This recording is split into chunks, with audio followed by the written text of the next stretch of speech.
Imagine fighting an enemy that never fires a single bullet. In the jungles of New Guinea, thousands of elite Japanese soldiers didn't die because they were outgunned. They died because the jungle slowly erased them.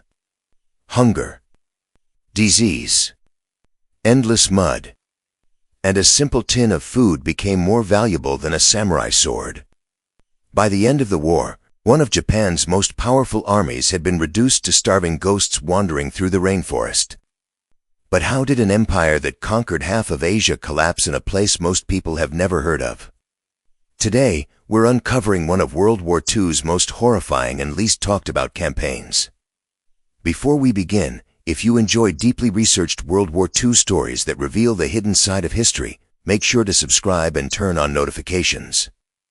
Every week, we uncover the battles, decisions, and forgotten moments that changed the world forever. Now, let's go back to September 13, 1945, Cape Wewak airstrip, near Wewak, New Guinea. The morning had already turned hot. Moisture lifted off the earth in a pale shimmer. Cicadas rest in the trees beyond the strip, and the mud of 3 campaigning years had dried into a crust over boots, crates, wreckage, and abandoned camps. Before roughly 3,000 Australian troops, Lieutenant General Hatazo Adachi stepped forward to surrender the sword of Japan's 18th Army. By then, the island behind him was no mere battlefield. It was a vast tomb of swamp water, roots, insects, broken supply lines, and men who had vanished so completely into jungle and hunger that even victory parades could not quite silence the sense that the land itself had done most of the killing. To understand why that surrender mattered, one must step back from the airstrip and see New Guinea as the war saw it, not as a remote island at the edge of maps, but as the shield before Australia and the hinge of the Southwest Pacific. Fighting there stretched from March 8, 1942 until the end of the war in 1945. The island was the second largest in the world, and across it ran some of the most brutal terrain of the conflict: mountain walls, rain forest, mangrove, fever coast, and mud so deep and adhesive that movement itself became a form of attrition. For the Allies, holding eastern New Guinea and Papua meant securing the lines of communication to Australia and New Zealand and building bases for the offensive toward Leh, Salamaua, New Britain, and beyond. For Japan, it was supposed to be an outer rampart of empire. Instead, it became one of the places where imperial expansion bled out into rot, exhaustion, and silence. The Japanese soldiers who came south were not sent into this green immensity expecting comfort, but they did expect purpose. They had been taught endurance, obedience, and content for softness. Their supply doctrine assumed frugality. On the Kokoda track, Japanese planners believed they could function on a bare minimum of 6 tons of supplies per 1,000 men per day, and sometimes even 4. They expected local foraging, captured enemy stores, and the hard discipline of men convinced that spiritual will could compensate for material want. Their ration in Papua contained only 5 basic items. Allied rations, by contrast, were richer and more varied. One Australian source notes 21 items, including tinned fruit, jam, butter, beans, vegetables, sausages, and dried potatoes. That difference was not merely culinary. It was industrial. It was the war reduced to an object small enough to fit in a palm, or ration tin, stamped in quantity by a distant factory, shipped across oceans, and delivered to a front line by a system that could still function even when men and animals were sinking in mud. New Guinea punished both armies, but it punished illusion more severely than flesh. Even today, the 96-kilometer Kokoda track takes about 50 hours to walk. In 1942, it was a corridor of steep ridges, deep gullies, leech water, and jungles so dense that battle often took place in conditions soldiers described as dark as night. The Australians discovered that only around a quarter of needed supplies sometimes reached frontline troops. If that was the condition of the side with improving air supply, the condition of isolated Japanese forces was worse.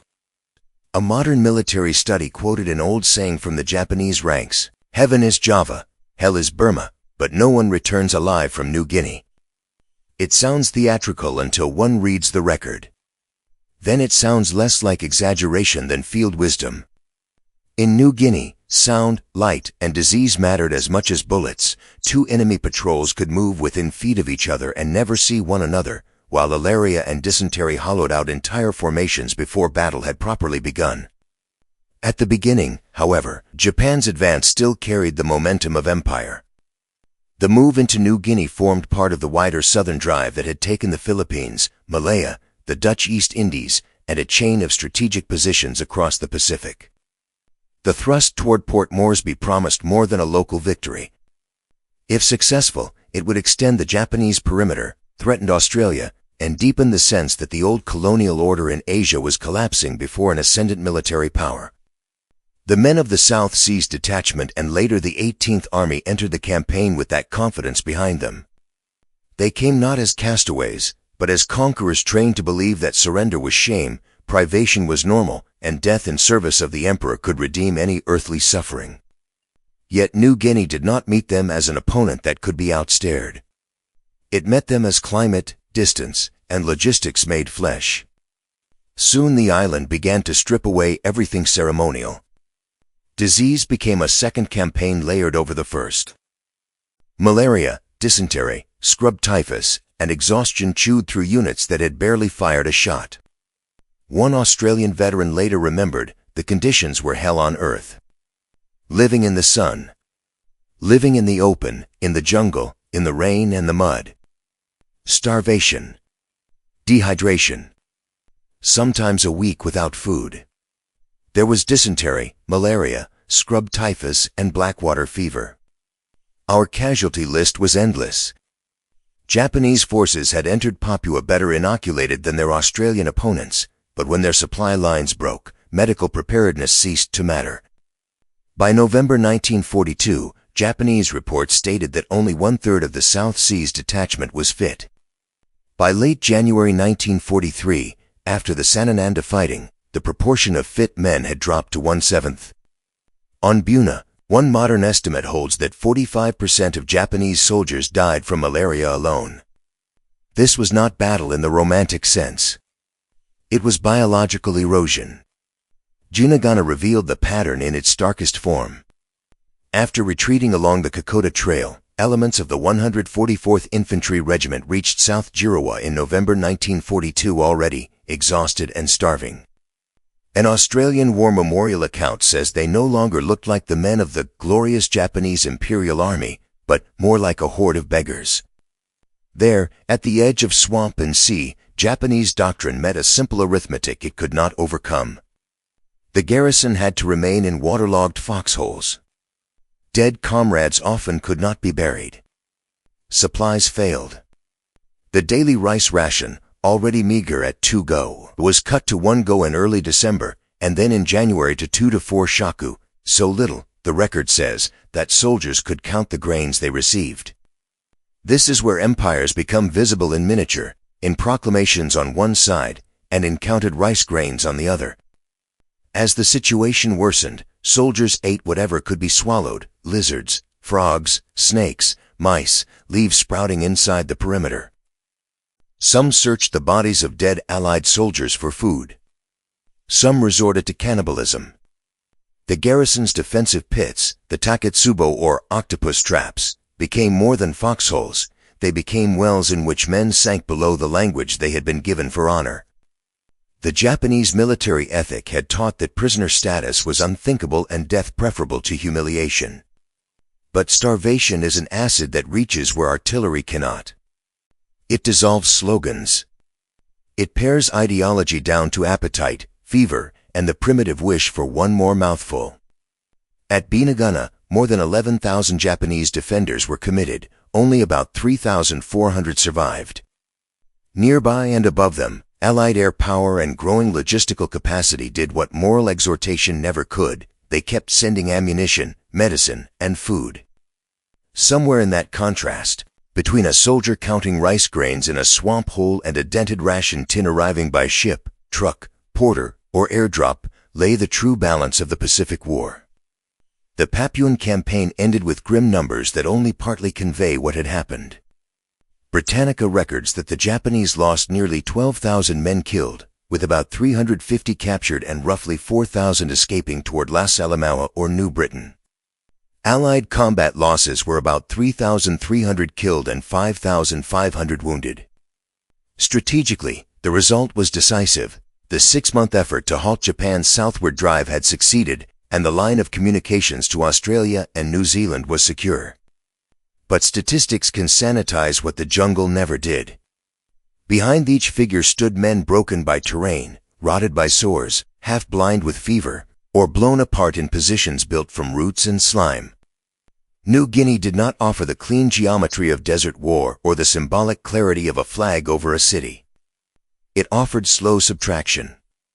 And in that subtraction, Japan was learning that tactical bravery and ideological hardness could not compensate indefinitely for industrial inferiority and logistical ruin. Yet the island's tragedy cannot be told only through military collapse, because the worst suffering often fell on those who had not invited either flag. The indigenous peoples of New Guinea, numbering about 1.5 million during the war, endured occupation, forced labor, requisitioning, violence, and starvation. The Japanese frequently took village food and left civilians to starve. In some places, 1 in 4 villagers died from starvation, disease, military action, or murder. As many as 37,000 New Guineans were working as forced labor at any given time. American memoirist Robert Leckie described encountering villagers who had fled the Japanese, all reduced by starvation to mere human sticks. The island that became a graveyard for Japanese soldiers was first a homeland for others, and it was their trails, rivers, gardens, and bodies that imperial war consumed. If New Guinea shattered Japanese military assumptions, it also exposed the cruelty common to empires that speak of strategy while feeding on local lives. Still the campaign went on. New Guinea was not one battle but a chain of them, spreading from Papua through the Huon Peninsula, the North Coast, Hollandia, Aitape, and Wewak. By 1944 the Allied method had matured. Rather than batter every strong point frontally, they increasingly bypassed, isolated, and starved Japanese garrisons. This was the strategic inversion at the heart of the island story. Japan had entered the South Pacific imagining a ring of fortified positions that would shield empire. Instead, those same positions became sealed rooms. The men inside them were not always destroyed by spectacular assault. Often they were merely left without ships, without quinine, without transport, without hope, and finally without food. That is how an island becomes a military graveyard in the modern age, not always through one apocalyptic clash, but through the patient severing of every artery that keeps an army alive. The decisive change was psychological as much as physical. Japanese soldiers had expected an enemy who might be materially rich but morally soft, an opponent vulnerable to spiritual intimidation and incapable of matching Japanese endurance in the jungle. Instead, they encountered something more destabilizing, an enemy whose material abundance kept arriving.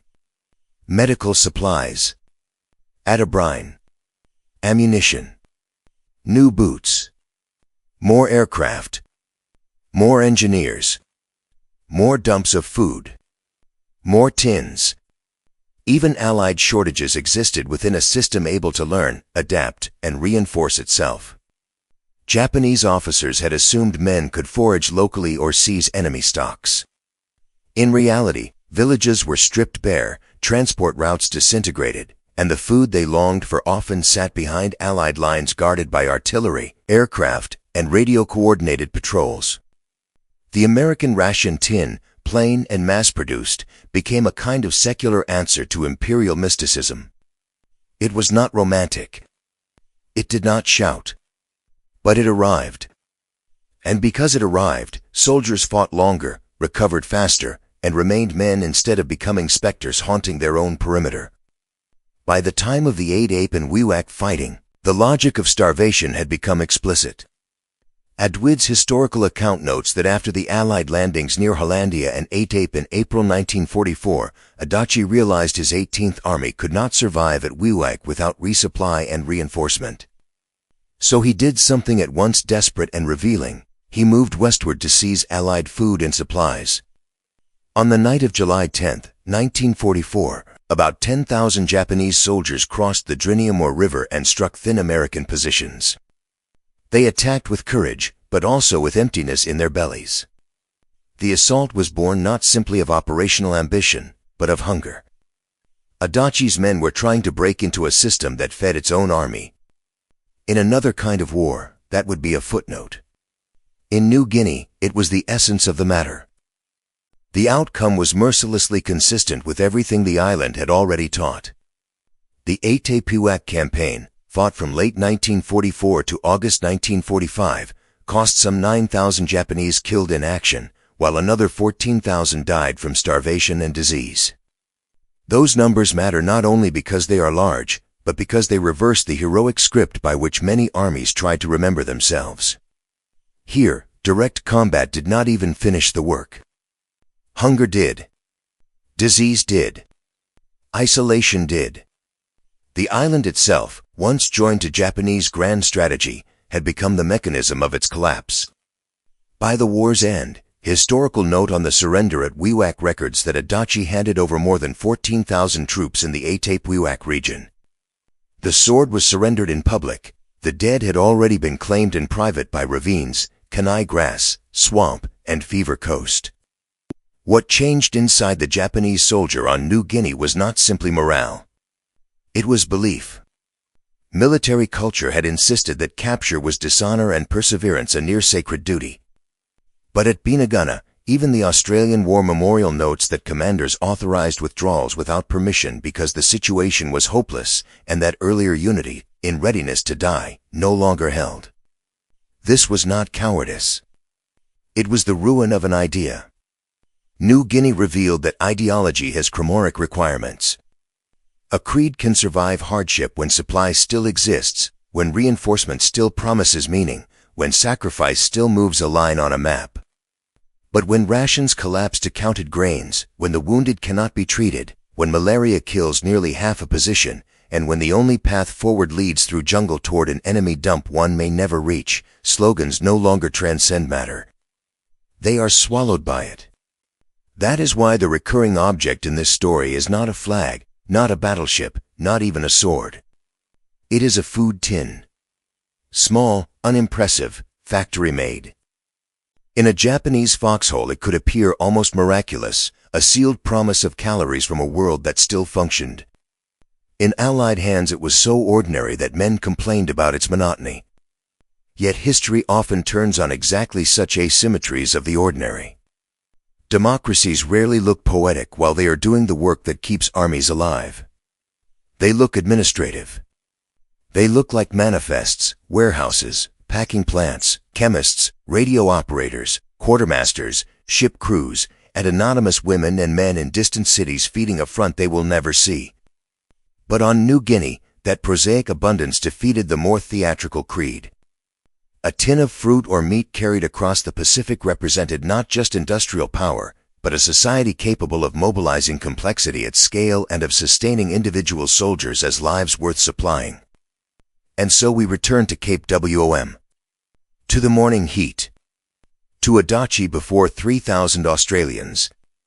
To the sword extended, and to all the unseen things that had brought him there, the broken routes from Rabaul, the drifting fever cases, the unburied dead at Buna, the failed hope of Port Moresby, the intercepted messages, the jungle tracks, the Indian prisoners at Wewak, bone-thin, with the pallor of starvation, the villagers carrying burdens through a war not of their choosing, the rice ration reduced until it could be counted, the crossing at the Guinea, the final exhaustion of men who had marched not toward victory, but toward an enemy food dump.